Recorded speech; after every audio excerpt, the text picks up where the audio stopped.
So today we're going to talk about support and resistance. Support and resistance doesn't have to be hard. You're going to get on a chart and you're going to look for areas where price has come down and bounced off, almost like a bouncy ball on the floor.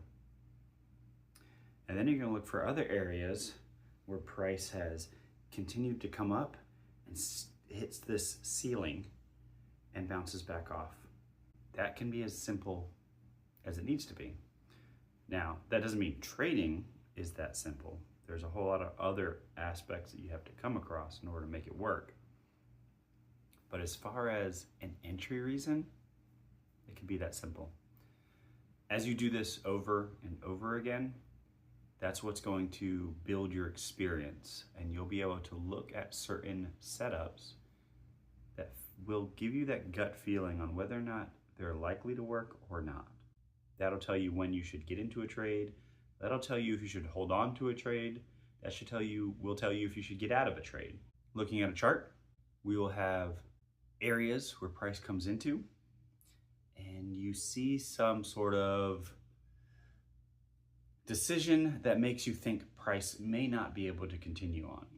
You could be looking for a candle in your direction. So if you're looking for support, then you might wait till you see a bullish candle in that zone that you're looking at. Take an entry there, put your stop loss a little bit on the other side of the zone, and then watch it play out. See how things go. See where price goes after that. Do this for, about 100 times, whether in back testing or forward testing, and eventually you'll reach a point where you understand, more often than most, what's going to happen when price gets to these zones that you draw. Now understand, support and resistance is subjective. There are a lot of things in trading that is very, very subjective. Even if you were to define rules for certain things, your eyes see things from a different manner. So it's hard to define what support and resistance truly is as far as an objective reason or objective answer. This is where you should start with what you see. Because if I show you what my support and resistance look like, I can come to a chart and immediately see what I believe to be support and resistance. That might not be the same areas for you. And so if I try to teach you my method, you may struggle because you just don't see it. And you don't see why it should be there and why the entries that I'm taking, like why that even works. So your best method to find success in this is to just do it yourself. So take these definitions of whatever it is. Right now we're talking about support and resistance. It can be trend lines, it can be EMAs, it can be Fibonacci sequence, whatever it is. Whatever you have found that you're working with right now, define it for yourself and then start putting it on the chart. And make sure that you're staying consistent. Make sure that you're not changing your definition based upon what you see over and over and over again. Don't change the definition. Keep it the same. Understand how things play out over and over and over again. But don't change what you've defined to be your support and resistance. Let your experience dictate how you respond to support and resistance. Let your experience dictate how you respond to the market movements. But don't change the definition. Just stick with that. Trading is hard. Trading is risky. It's going to take a lot of time up front. If not, it's going to take a lot of money. Money in the way of trial and error.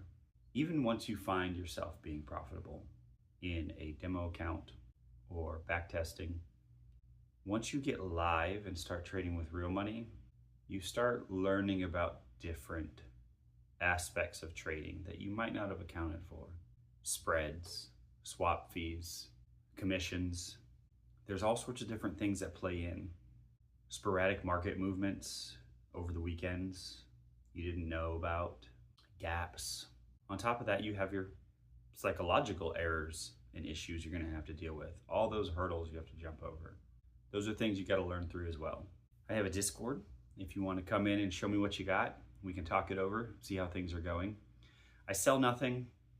I don't need to sell anything. I'm doing just fine without having to sell anything.